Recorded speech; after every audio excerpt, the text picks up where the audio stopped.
un célèbre écrivain américain né en 1809 du nom de Edgar Allan Poe.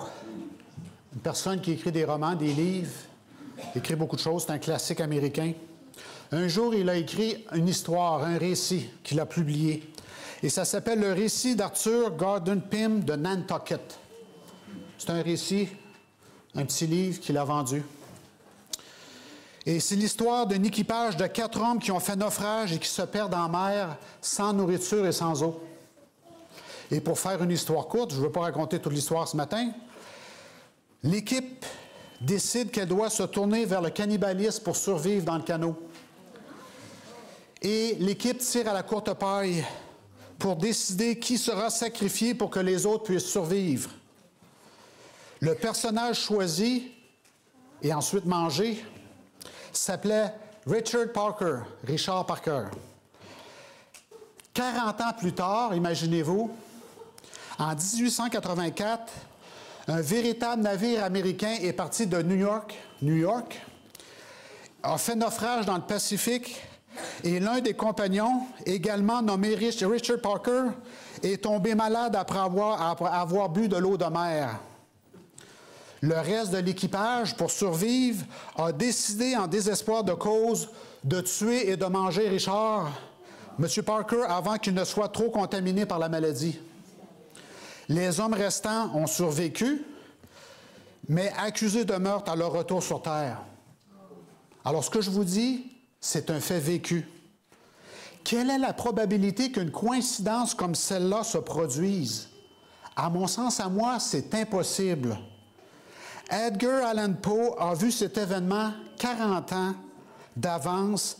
Il a été inspiré d'une façon à en faire un roman presque réel. J'ai une autre histoire pour vous. C'est un autre écrivain, encore une fois. Lui s'appelle Robert Morgan. Il a écrit un roman en 1898 qui s'est intitulé « L'épave du Titan ». Et son roman a raconté une tragédie qui s'est passée en 1911, que vous connaissez bien. C'était quoi? L'histoire du Titanic, avec des descriptions et des similarités qui sont plus que juste le hasard. Mon opinion, c'est que c'est paranormal. Il y a des coïncidences dans cette vie qui dépassent la logique et la compréhension, en tout cas mon cerveau à moi. Mes frères et sœurs, il y a des choses dans la vie qui me dépassent. Une autre histoire contemporaine qui s'est passée récemment. Un Américain du nom de Billy Ray Harris, un Américain de 55 ans, un père de famille, sa femme est tombée malade, sa fille est tombée malade, il n'a pas été capable de payer les factures, il a fait une dépression incroyable, il est devenu un sans-abri, il a tout perdu. Et il quêtait dans sa rue, dans sa ville, quêtait le matin pour pouvoir manger, avoir un peu de sous pour aller manger. Et il y a une dame qui passe qui s'appelle Sarah Darling. Et elle a pitié de l'homme qu'elle voit là. Alors elle prend quelques sous et elle le dépose dans son bol. Et en le déposant dans le bol, sa bague de fiançailles, sa bague de mariée, est tombée dans le bol aussi et elle s'en va faire son chemin.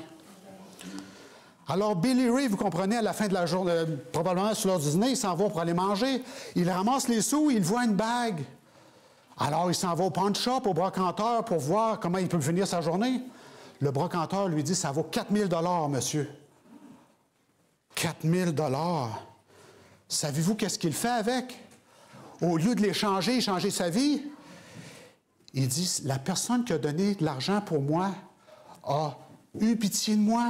Alors, je dois respecter son don et je ne peux pas vendre cette bague-là. Alors, il continue sa vie de sans-abri avec une bague de 4 000 $ sur lui. Comme vous comprenez bien, de l'autre côté, Sarah se rend compte à la fin de sa journée, qu'est-ce qui se passe avec ma bague?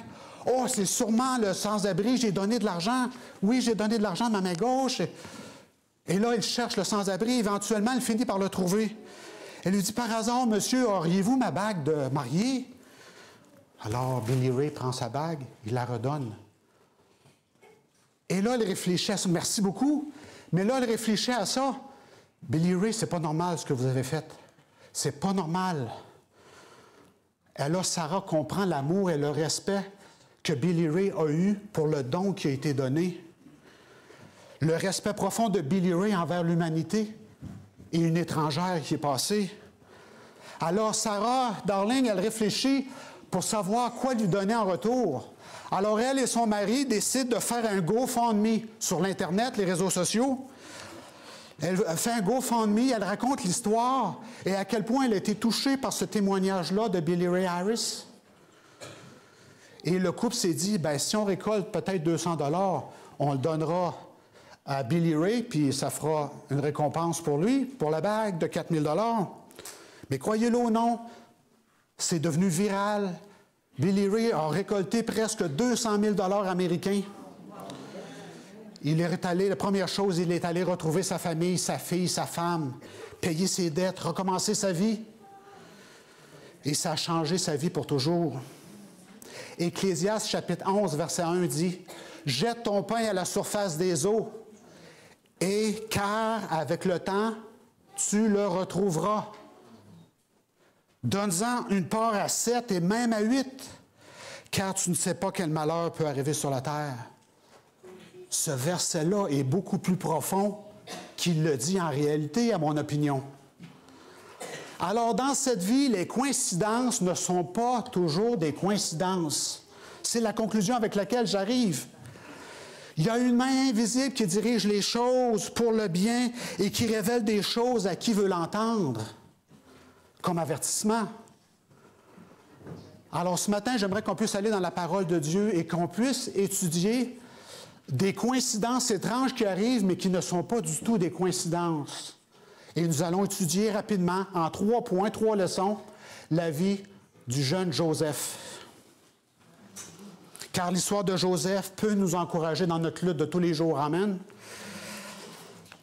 Nous la connaissons tous, l'histoire de Joseph, mais j'aimerais faire 3 lignes directrices sur lesquelles ça peut nous encourager, alors que les vacances de construction commencent. Qui était Joseph? Eh bien, l'histoire dit qu'il était le 11e de 12 garçons, parce qu'il y avait des filles qui ne sont pas identifiées dans cette histoire-là. Papa Jacob était très âgé, mais de très loin, Joseph était le favori des garçons, parce qu'il était le fils aîné de la femme aimée, parce que c'était un mariage polygame. Il y avait quelque chose de toxique là-dedans. Joseph était un rayon de soleil dans la famille avec Papa Jacob alentour. Et Papa Jacob lui a donné une robe arc-en-ciel. Il est tellement spécial, mon fils Joseph, je lui ai donné une robe arc-en-ciel. Et Joseph aimait beaucoup défiler devant tout le monde pour sa récompense. Regardez comment est-ce que je fais bien les choses, les amis. Mes frères, regardez la robe que j'ai, comment je suis une personne spéciale. Il était fier de lui-même, de ses accomplissements, d'être l'heureuse personne choisie pour porter cette robe. Même, il l'a rappelé à sa maman. « Maman, regarde comment je suis spécial. Comment est-ce que tu es bénie de m'avoir? » Son père aussi. Malheureusement, ses frères ne voyaient pas exactement la même chose. Surtout en ayant cette robe arc-en-ciel sur lui, tous les 11 frères, ça leur brûlait les yeux de voir cette robe arc-en-ciel-là. Ils le détestaient, bien sûr. Il y avait une compétition à l'interne qui est extrêmement forte.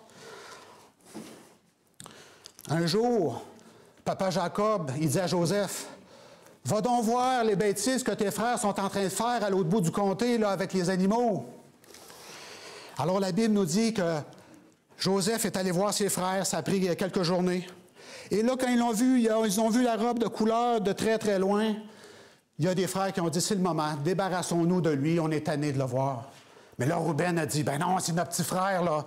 On comprend qu'il est arrogant un peu, là, mais quand même, on peut le maganer un petit peu, on peut lui donner un peu de misère, mais nous ne tuons pas, les amis.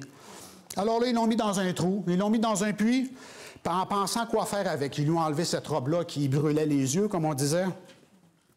Et là, la coïncidence, l'étrange coïncidence, il y a une caravane d'Ismaélites, des Arabes qui passent. Wow, quelle belle opportunité! Vous prenez des esclaves, vous! Alors, ils ont vendu, échangé leurs frères pour 30 pièces d'argent. 30 pièces d'argent divisé par 11, ça fait 2,72 pièces d'argent chaque. Hey, c'est une aubaine, on n'aura plus dans notre face, lui. Puis on va avoir 2,72 pièces d'argent. Silver Spot, cette semaine, était à 45 $, ça fait environ 65 $. 65 $ chaque frère, on se débarrasse de notre frère. Wouh, quelle aubaine, what a deal, hein, comme les Anglais disent. Alors là, on peut imaginer ce jeune Joseph-là, qui a probablement entre 14 et 18 ans, vendu comme esclave en Égypte. Mais pour un jeune adolescent, vous savez, les hommes ne maturent pas trop vite, hein? Pour un homme qui perd sa famille comme ça, à un âge tendre, où est-ce qu'on a encore besoin de sa famille pour se prouver? L'attention de la famille, maman, papa, besoin d'être encouragé, soutenu et aimé par tout le monde. Maintenant, il est vendu comme un esclave. Un esclave, ça devient un bien, un outil, un objet. Alors là, Joseph a un manque évident dans sa vie qui arrive. Mais la question pour nous ce matin, c'est si ça nous arrivait, l'esclavage recommence au Québec, on commence à en entendre parler. Trafic humain, vous entendez ça dans les nouvelles? Ça revient ici, même à Québec. Si ça m'arrivait demain matin, que ferais-je? Que ferais-je? Serais-je comme Joseph? Vendu comme esclave. Est-ce que vous tomberiez dans une dépression profonde? Dis-moi, j'abandonne la vie complètement. Je n'ai plus de droits, je n'ai plus rien. Je ne suis qu'un outil. Que ferions-nous? Que feriez-vous? Auriez-vous quand même vécu la vie que Joseph a vécue? Alors, la première leçon, 3 leçons. La première leçon, c'est que nous devons toujours rester positifs. C'est ce qui sort de la vie de Joseph. Toujours rester proactif, positif. Aujourd'hui, nous sommes une civilisation très mobile, n'est-ce pas? La plupart d'entre nous avons vu d'autres places, d'autres lieux, d'autres cultures. Mais dans le temps de Joseph, ce n'était pas évident, vous savez. On dit qu'il y a 2000 ans, 3000 ans passés, les gens ne voyageaient pas beaucoup. Une famille, on disait que peut-être elle voyageait 20 km, 30 km en moyenne dans une vie. Et là, Joseph, le jeune homme, il part de chez lui pour faire des centaines de kilomètres, se retrouver en Égypte, où est-ce que les gens ont une autre culture, une autre langue, une autre couleur de peau. Tout est différent là-bas, là. Il était aimé par son père et sa famille, et puis là, tout à coup, il est un esclave dans une place inconnue où il n'a aucun recours, aucune puissance pour se défendre. Comment s'est-il comporté après ça? Allons voir le texte lui-même. Genèse 39, versets 1 à 6.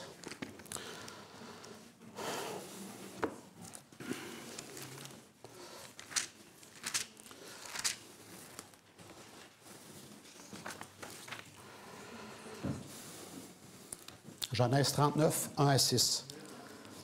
On fit descendre Joseph en Égypte, et Potiphar, officier de Pharaon, chef des gardes égyptiens, l'acheta des Ismaélites qu'il avait fait descendre. L'Éternel fut avec lui et la prospérité l'accompagna. Il habitait dans la maison de son maître, l'Égyptien.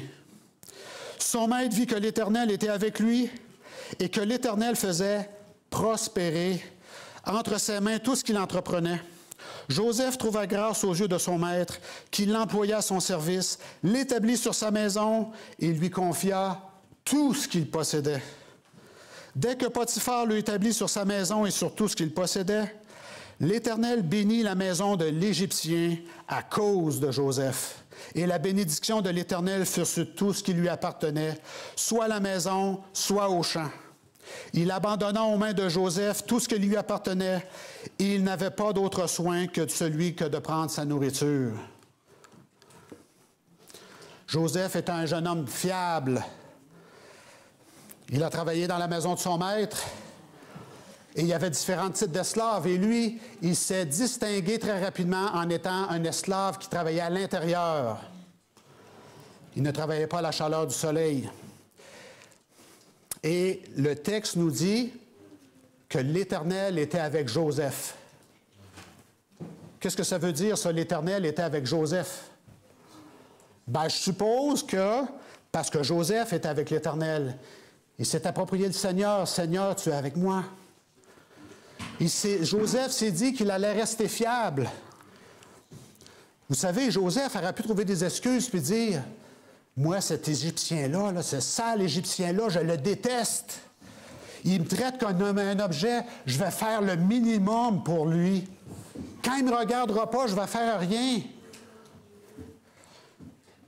Hein? Je vais essayer de faire le minimum pour cet homme-là. » Joseph aurait pu dire ça.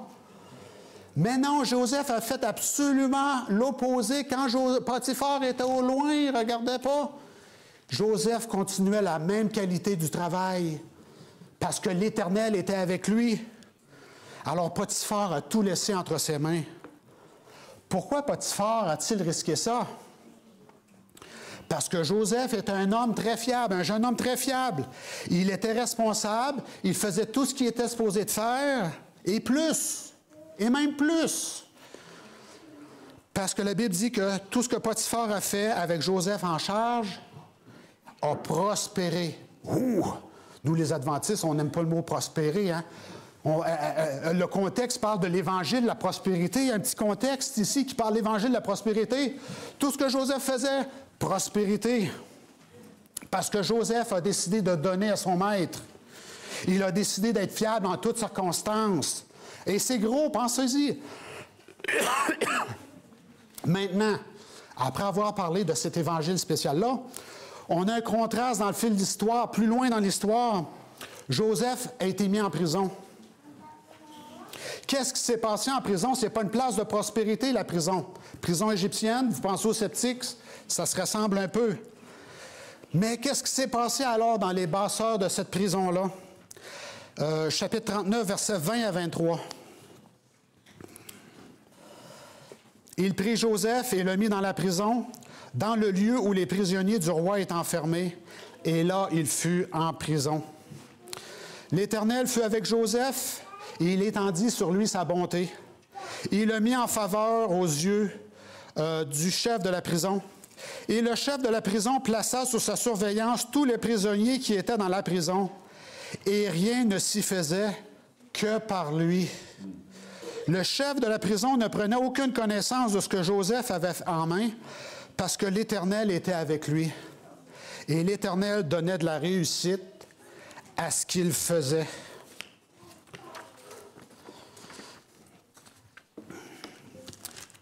Encore une fois, c'est une histoire merveilleuse.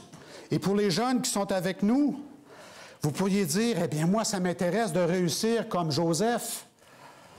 Mais il y a un petit secret, là. Vous voyez dans les deux places, l'histoire, ça se répète. Avez-vous remarqué que ça se répète beaucoup? L'Éternel était avec Joseph. Pourquoi l'Éternel est avec Joseph? Parce que Joseph a choisi l'Éternel pour être avec lui, d'être fiable, d'être avec le Seigneur. Et c'est pourquoi Dieu l'a béni.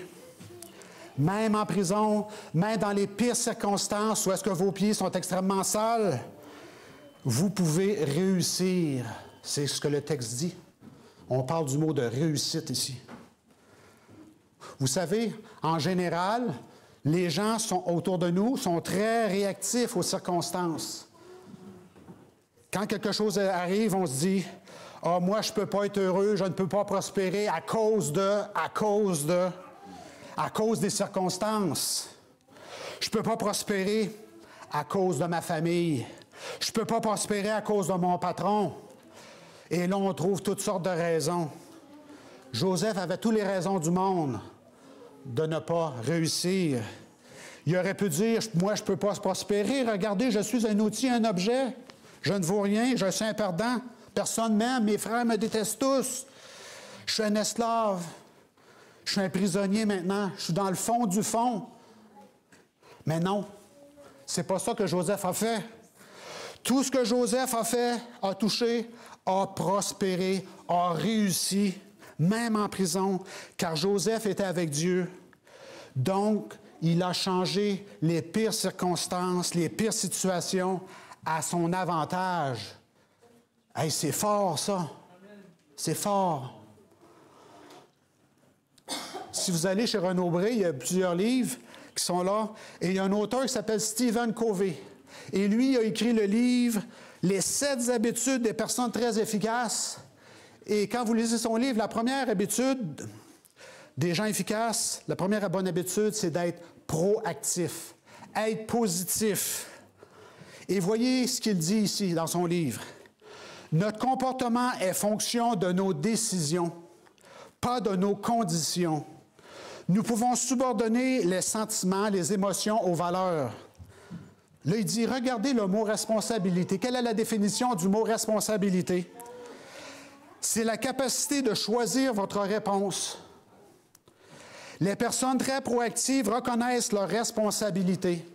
Situation, responsabilité. Ils ne blâment pas les circonstances, les conditions ou le conditionnement de leur comportement.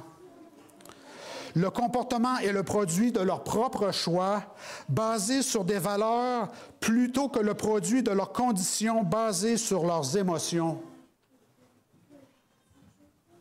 C'est une personne séculière qui dit ça. Est-ce qu'il a raison? Ça fait du sens à mes yeux.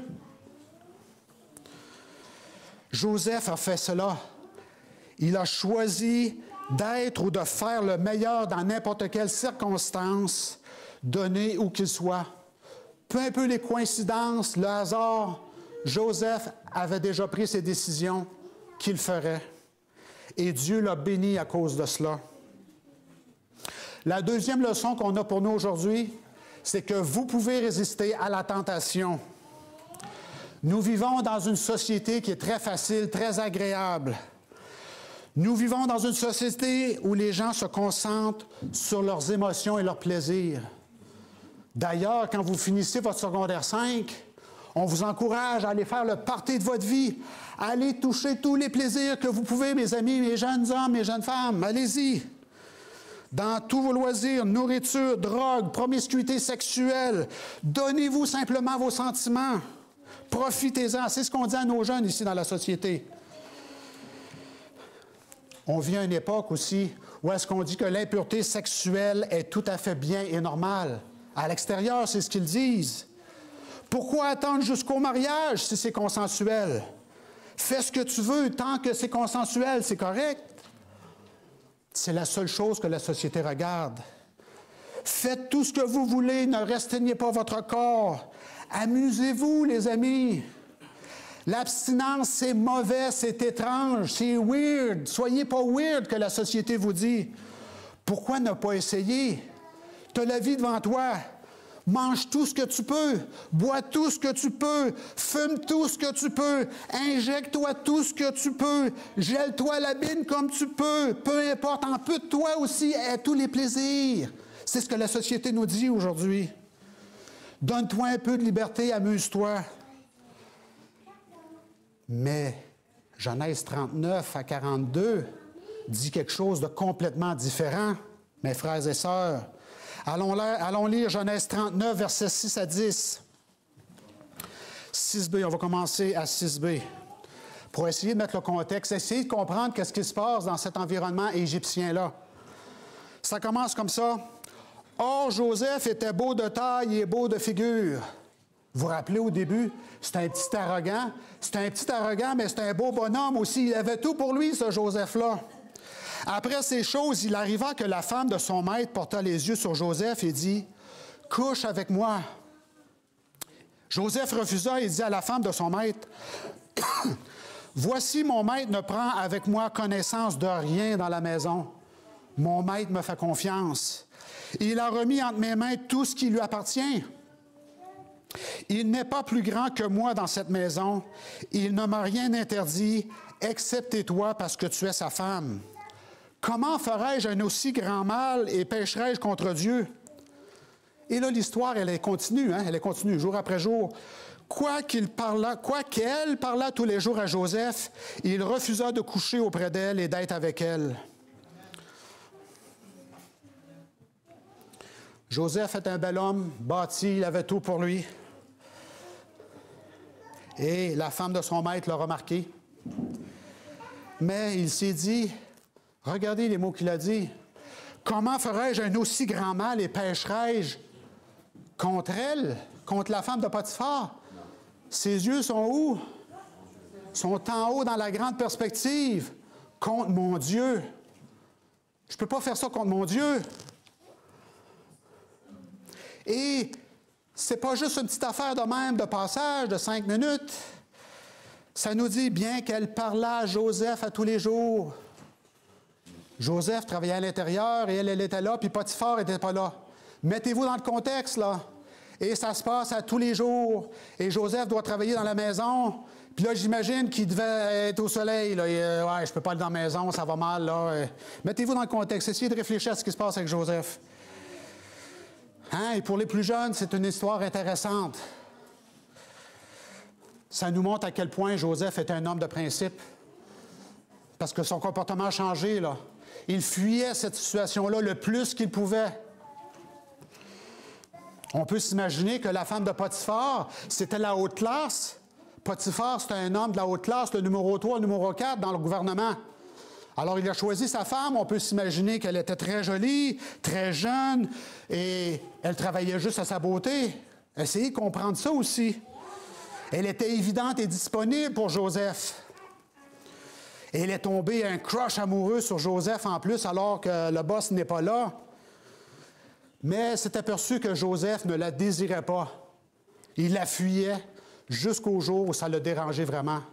Et là, elle a fait un faux témoignage. Et qu'est-ce qui est arrivé avec Joseph? Ça n'a pas bien été, hein? Alors, cette jeune femme-là, comme toutes les personnes séculières de son âge, elle désirait la liberté de la promiscuité. Elle pensait qu'elle pouvait utiliser Joseph. En fait, il était juste un outil. « Hey, viens t'amuser avec moi. Tu es juste un outil. » Mais Joseph a décidé qu'il ne la laissera pas faire. Je ne suis pas un outil. Je suis beaucoup plus qu'un outil. Considère-moi comme un outil, mais je suis beaucoup plus qu'un outil. La Bible dit qu'il ne voulait pas être avec elle. Il la fuyait. Il était motivé par ses principes. Il dit, comment pourrais-je faire cette chose horrible et pécher contre mon Dieu? La perspective. Alors, qu'est-ce qu'il pense? Il pense à son Dieu. Il pense à ses responsabilités. Il pense à son maître. Il est responsable devant Potiphar. Il est responsable devant Dieu. Il dit, je ne peux pas faire ça parce que tu es sa femme. Et elle ne pense qu'à elle-même.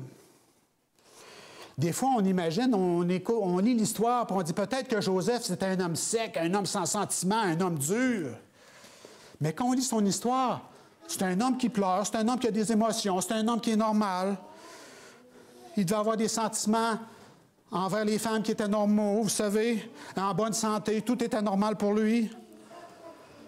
Et sûrement que c'était une belle femme, la chimie aurait pu être là, vous savez, vous comprenez. Mais ce n'était pas qu'il ne ressentait rien, mais il a dit non, le principe d'abord. Le principe d'abord.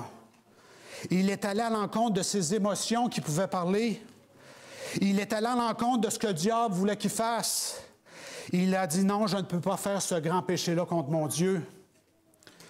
Alors, à cause de ça, il a été jeté en prison. Elle a donné des faux témoignages contre lui. Il a essayé de me violer, il est violent, tout ça. Alors, Potiphar est arrivé, il l'a mis en prison. Et là, j'imagine Joseph, la première journée dans la prison, avec les autres qui sont là, puis il demande, t'es de la haute classe, toi? Pourquoi tu es ici? Ben, j'ai refusé de m'amuser avec ma maîtresse. Puis elle, de te mettre en prison? Oui, elle m'a mis en prison. Ben, pourquoi tu t'es pas amusé avec elle? T'es fou, toi! C'est en grand compte de la logique. Tu es juste un outil. Tu aurais pu t'amuser avec elle, tu ne seras pas ici aujourd'hui. Pensez-y. Alors, sûrement que Joseph a dû dire, non, je n'ai pas voulu pécher volontairement contre mon Dieu. Alors aujourd'hui, nous vivons à une époque que nous avons ces sensations de plaisir partout. La société nous encourage à nous amuser. Et quand on achète un produit, souvent, il y a des belles femmes qui sont montrées là, vous savez, pour faire du marketing. Et ils disent, abandonne-toi, laisse-toi aller à tous ces sentiments-là, achète le produit, tout ça. Alors, on est dans une société de consommation. Abandonne-toi à ces sentiments-là.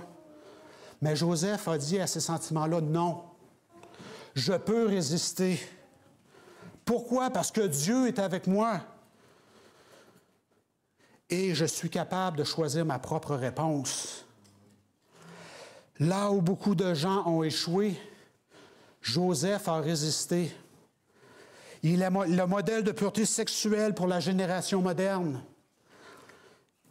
Quand tu es avec Dieu, tu te tiens sur des principes et même si les vagues viennent t'écraser, tu résisteras parce que Dieu est avec toi. Amen. Si on tombe tout le temps, c'est sûr que Dieu ne peut pas agir, les amis.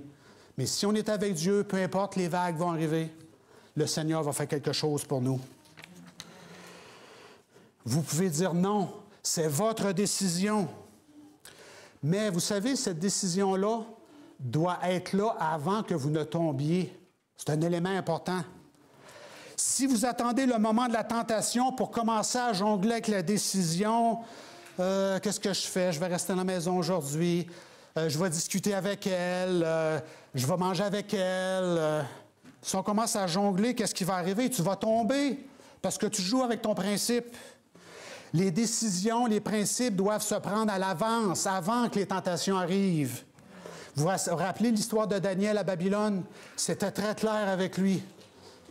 Le chose arrivait, non, mon principe est là, déjà là, faites-moi mourir si ça ne marche pas, mais moi je suis là.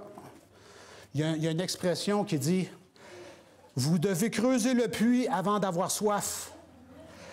Pas pendant que vous avez soif, parce que vous allez boire de la boue. Vous comprenez l'expression sur la tentation? Vous devez creuser le puits avant d'avoir soif. Il faut prévoir les tentations qui peuvent venir dans la journée. Ne creusez pas pendant que vous avez soif parce que vous allez boire de la boue. Alors soyez prêts avant que les ennuis ne surviennent, alors vous pourrez résister à la tentation. La troisième leçon qu'on peut retirer de l'histoire de Joseph, ne soyez pas l'esclave de votre passé. Qu'est-ce que ça veut dire être esclave de son passé? Quand on regarde l'histoire de Joseph, on s'aperçoit qu'il y a beaucoup de personnes qui traînent un passé incroyable avec eux. Et allons à la fin de l'histoire, presque à la fin de l'histoire, au chapitre 42, verset 21.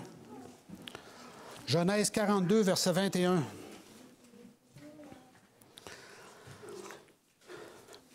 Et là, c'est Joseph qui regarde ses frères. Joseph, il est un pur Égyptien, il parle égyptien, il ressemble à un Égyptien. Il est habillé en Égyptien, vous comprenez? Puis là, les frères parlent entre eux. Puis ils parlent dans leur langue, fait qu'ils ne pensent pas que personne ne les comprend. Oui, nous avons été coupables envers notre frère, quand nous avons vu l'angoisse de son âme. Pardon. Quand il nous demandait grâce, et nous ne l'avons point écouté. Alors, c'est les 11 frères qui sont ensemble, qui disent, si on est descendus en Égypte, c'est la malédiction parce qu'on a vendu notre frère. Parce que là, ils ont faim, ils veulent de la nourriture. Là. Et là, on s'aperçoit que leur conscience n'est pas tranquille. Leur conscience travaille. Ils sont encore esclaves de leur passé. Ils traînent et charrient ce passé avec eux. Parce qu'est-ce qu'ils ont fait à leurs frères? L'histoire dans leur tête n'est pas terminée. Et on peut parler aussi de papa Jacob à ce moment-là, qui est là aussi dans cette histoire-là, au verset 42, verset 36.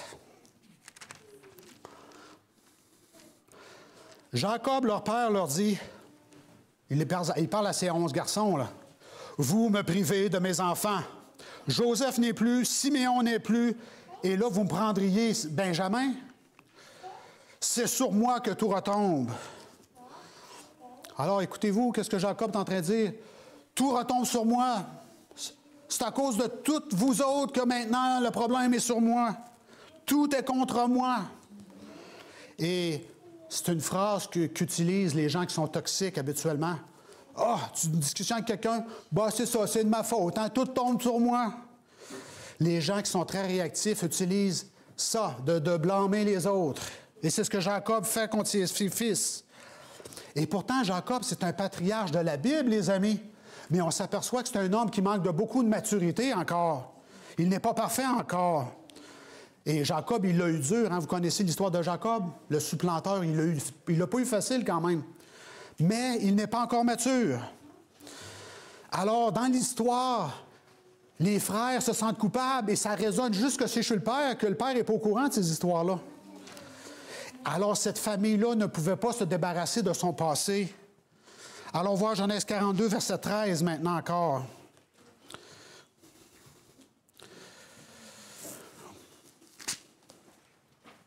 « 42, 13. Et là, il retourne voir Joseph, et là, il se présente devant Joseph, puis là, il explique un peu, il donne du contexte à Joseph. À Joseph. Et ils répondirent, « Nous, tes serviteurs, sommes 12 frères, fils d'un même homme du pays de Canaan. Et voici, le plus jeune est aujourd'hui avec notre père, et il y en a un qui n'est plus. » Alors, il se force pour expliquer qu'il y en a un aussi qui n'est plus là. Il le voit encore, il est là. Et là, ils sont en train de négocier pour du grain, pour leur famille. Et on voit encore que le passé est toujours là, est toujours bien ancré dans leur tête. Et là, Joseph, vous vous rappelez de l'histoire que Joseph a reconnu ses frères, puis il leur a donné des tests. Avant d'avoir le grain, vous allez faire ci, vous allez faire ça, pour essayer de voir s'ils avaient maturé. Il voulait voir s'ils s'étaient repentis de lui avoir fait du mal. Alors, Joseph voit qu'ils ont changé un peu. Parce que juste le fait d'exprimer leur remords, leur culpabilité, c'est qu'ils essaient, entre frères, d'analyser la vie et d'essayer de s'en sortir. Alors Joseph est là, il regarde la situation, et Joseph s'ouvre devant ses frères, puis là, il pleure devant ses frères. « Je suis Joseph. » Et maintenant, il tremble devant lui. Quand ils sont descendus en Égypte, la seule personne qu'ils ne voulaient pas voir ou rencontrer, c'était qui? C'était bien Joseph. Puis là, non seulement ils le rencontrent, mais c'est le gouverneur de l'Égypte qui vont décider s'ils vont rester en vie ou non. Alors, ils ont peur maintenant. Ils ont peur que Joseph abuse de son autorité, que Joseph se retourne contre eux, la vengeance. Qu'est-ce que Joseph va faire avec nous? Alors, voir Genèse 45. On avance dans l'histoire. Verset 3. Et là, Joseph se présente à ses frères. Joseph dit à ses frères, « Je suis Joseph. » Imaginez, il voit l'Égyptien qui se met à parler leur langue. Là. Ouf! Je suis Joseph en plus. Mon père vit-il encore, papa Jacob? Mais ses frères ne purent lui répondre car ils étaient troublés en sa présence. Ma version à moi a dit, ils étaient terrorisés quand ils découvrirent que c'était Joseph qui était devant eux. Ils n'ont pas été capables de parler parce que leur mâchoire était comme ça. Qu'est-ce que Joseph va faire avec nous après tant d'années? À cause de leur passé, ils avaient bien le passé dans leur tête encore. Versets 7 et 8 maintenant. 45, 7 et 8. Dieu m'a envoyé devant vous pour vous faire subsister dans le pays et pour vous faire vivre par une grande délivrance. Ce n'est donc pas vous qui m'avez envoyé ici, mais c'est Dieu. Il m'a établi père de Pharaon, maître de toute sa maison et gouverneur de tout le pays d'Égypte. Alors Joseph est en train de leur dire, écoutez, vous vivez votre petite histoire, votre petit passé, mais moi je suis le gouverneur de l'Égypte. Si le pays survit, c'est parce qu'on a travaillé fort, là. Alors, Joseph a une vision encore de la grande perspective. Et Dieu lui a donné cette grande perspective-là en le bénissant avec tout ce qu'il faisait. Joseph voit la grande perspective et ses frères ne voient rien. Ne vous inquiétez pas, les gars, mes frères. Vous avez fait des bêtises dans le passé, je le reconnais moi aussi. Mais c'était le plan de Dieu malgré tout. Depuis le début, Joseph est en train de leur dire, il n'y a pas de coïncidence avec Dieu. J'aurais été en Égypte, si Dieu a décidé que c'était moi, ça aurait été une autre occasion. Dieu m'a ramené en Égypte quand même. C'est Dieu qui était derrière ça. Dieu a laissé cette chose-là aller. Il n'y a pas de coïncidence avec Dieu et Dieu savait très bien ce qui allait se passer. Alors on comprend que Joseph a rompu avec son passé. Il ne charrie pas son passé avec lui. Il est libre, il agit de manière proactive. Il n'était plus l'esclave de ce qui s'est passé en arrière. Vous savez, Joseph aurait très bien pu dire, dire je vous déteste toujours, je viens de vous attraper, je viens de vous avoir, vous êtes des misérables, je vais vous écraser, pauvres minables, je vais profiter de la situation au maximum, je vais vous en donner des leçons les unes après les autres. Misérables, profiteurs et vermine. Il aurait pu dire ça, hein, comme Gargamel avec les Schtroumpfs, être dans un état comme ça de juste vouloir détruire tout ce qu'il y a devant lui. Mais non, Joseph avait clairement tout mis ça derrière lui pour travailler à la grande perspective. C'est la volonté de Dieu ce qui est arrivé. Que ce soit arrivé comme ça ou que ce soit arrivé comme ça, Dieu l'a fait. Et qu'est-ce que Joseph a fait? Il a fait le mieux dans chaque situation. Allons voir le chapitre 50 maintenant, pour voir la maturité de leurs frères encore une fois. On avance dans l'histoire. Chapitre 50, de 15 à 21. Quand les frères de Joseph virent que leur père était mort, ils dirent, si Joseph nous prenait en haine et nous rendait tout le mal que nous lui avons fait. Et ils firent dire à Joseph, autrement dit, c'est eux qui ont processé cette histoire-là vers Joseph, ton père a donné cet ordre avant de mourir. Voyez, ils utilisent l'autorité avec eux au maximum. Ton père a donné cet ordre avant de mourir. Vous parlerez ainsi à Joseph. Oh, pardonne le crime de tes frères et de leurs péchés, car ils t'ont fait du mal. Pardonne maintenant le péché des serviteurs du Dieu de ton père. Alors, ils utilisent même la religion et toutes les bonnes valeurs pour essayer de vendre leurs produits, pour essayer d'effacer le passé. Et qu'est-ce que fait Joseph en entendant leurs frères revenir, 13 ans plus tard encore revenir sur ce dossier-là? Joseph pleura en entendant ces paroles. Et ça continue, ses frères vinrent eux-mêmes se prosterner devant lui et dire, « Nous sommes tes serviteurs. » Joseph leur dit, « Soyez sans crainte. » Il a répété ça à 13 ans plus tard, il recommence encore, « Soyez sans crainte. Suis-je à la place de Dieu? Je vous ai dit, c'est Dieu qui a fait tout ça. Vous aviez médité de me faire du mal dans le passé, oui, mais Dieu l'a changé en bien pour accomplir ce qui arrive aujourd'hui. » Vous vous rappelez Abraham? Dieu lui avait dit 400 ans, il sera en Égypte. Donc, il fallait que ça arrive par quelqu'un à un moment donné. Alors, Joseph avait réglé ça. Oui, c'est le Seigneur qui a fait ça. On passe à d'autres choses. Soyez donc sans crainte. Je vous entretiendrai, vous et vos enfants. Je vais vous nourrir. C'est moi le gouverneur du pays ici, puis c'est plein de grains, on ne sait pas quoi faire avec. Et il les consola en parlant leur cœur.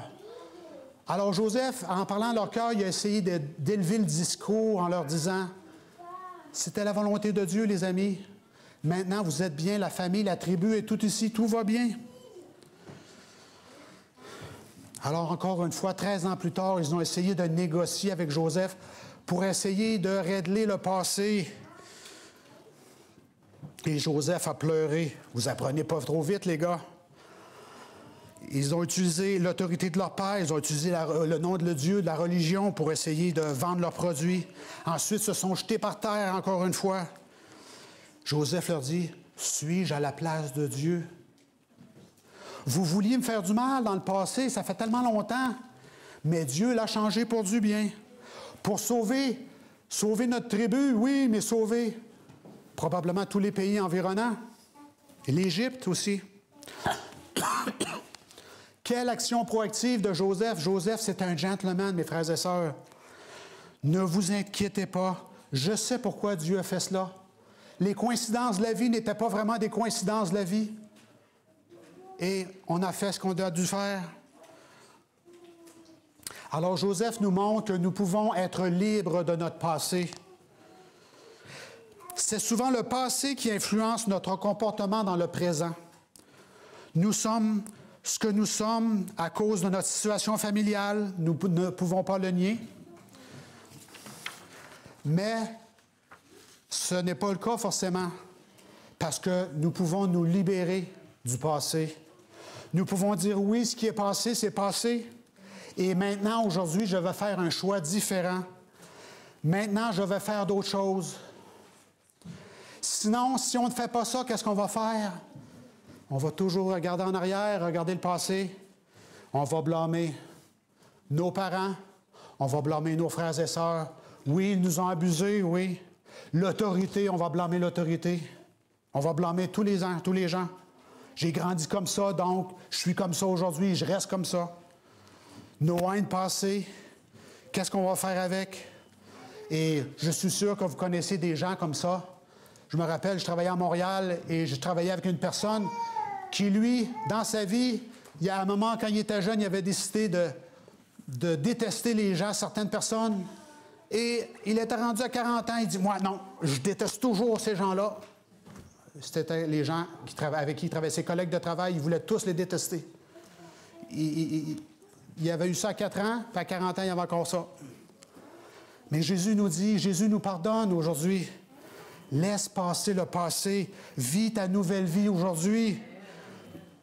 Tes péchés passés n'ont pas besoin d'affecter ta pensée actuelle. Pourquoi? Parce que Jésus nous pardonne, il nous purifie. Oui, il y a des choses qu'on doit traîner encore de notre passé. Il y a des gens à côté de nous qui vont nous le rappeler, notre passé. Mais nous n'avons pas à porter de culpabilité. Et c'est quelque chose que nous pouvons faire. Tourner une nouvelle page.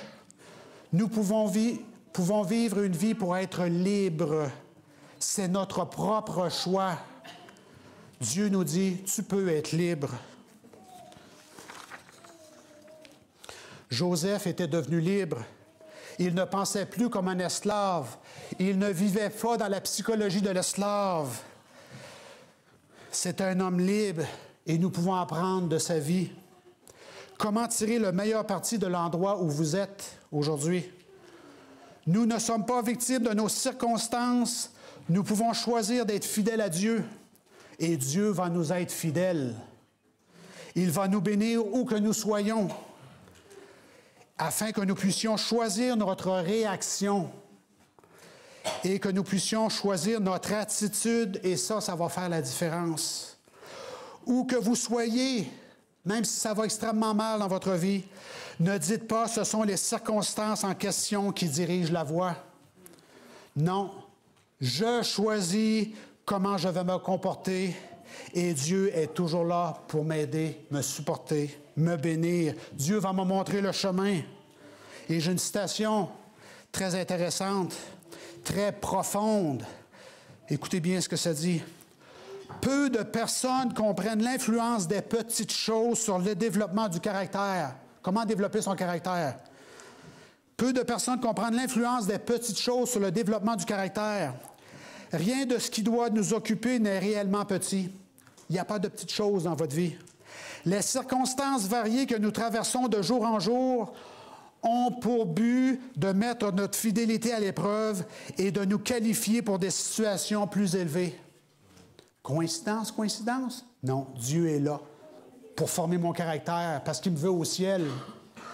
Par la stricte adhésion aux principes dans les affaires ordinaires de la vie, l'esprit s'accoutume à placer le devoir au-dessus du plaisir et de l'inclination. Oh, c'est un apprentissage, l'éducation. Ça s'apprend aussi qu'on est petit, n'est-ce pas? Ça s'apprend aussi qu'on est vieux, n'est-ce pas? Un esprit ainsi discipliné n'oscille pas entre le bien et le mal comme un roseau qui pousse dans le vent. Quels sont vos principes? Vos principes, est-ce qu'ils sont là? Est-ce qu'ils sont là? Demain, ils vont être là. Après-demain, ils vont être là. Un esprit ainsi discipliné n'oscille pas entre le bien et le mal comme le roseau agité par le vent. Il est fidèle au devoir par habitude de probité et de véracité. La vérité que je comprends d'après la parole de Dieu, elle est là et c'est là que je me dirige. C'est par l'honnêteté dans les petites choses qu'on acquiert la force d'être fidèle dans les grandes. Ceux qui ont des grandes positions dans le monde ont commencé par des petites choses, vous le savez bien. Et ça, c'est trouvé, ce que je viens de vous citer, c'est Patriarches et Prophètes, page 199 en français. Alors, il y a peu de gens qui réalisent l'importance de l'influence ou qui réalisent l'influence des petites choses dans votre vie. Les coïncidences de votre vie, c'est Dieu qui est là, il place des petites choses dans votre vie. Il n'est pas toujours obligé de faire mourir les gens alentour de vous, les rendre malades, tout ça. Dieu, surtout, il essaie de travailler avec des petites choses qui surviennent dans notre vie, dans votre vie, dans la mienne. Les circonstances variées que nous rencontrons jour le jour sont destinées à tester notre fidélité et à nous qualifier pour des choses plus grandes. Alors, en conclusion, ce matin, par l'adhésion au principe dans les transactions de la vie ordinaire, l'esprit s'habitue à tenir les revendications du devoir au-dessus de celles du plaisir ou de l'inclination. On doit choisir le principe avant le plaisir dans votre vie. Ainsi, les esprits ainsi disciplinés n'hésiteront pas entre le bien et le mal comme le roseau qui tremble dans le vent, parce qu'ils seront habitués à la fidélité dans ce qui est très petit. Ils acquerront la force d'être fidèles aussi dans les grandes choses. Alors, vous rappelez les 3 points à se souvenir pour la semaine prochaine? Restons positifs et proactifs. Nous pouvons résister à la tentation et ne soyez pas l'esclave de votre passé. Alors que le Seigneur vous bénisse aujourd'hui. Amen.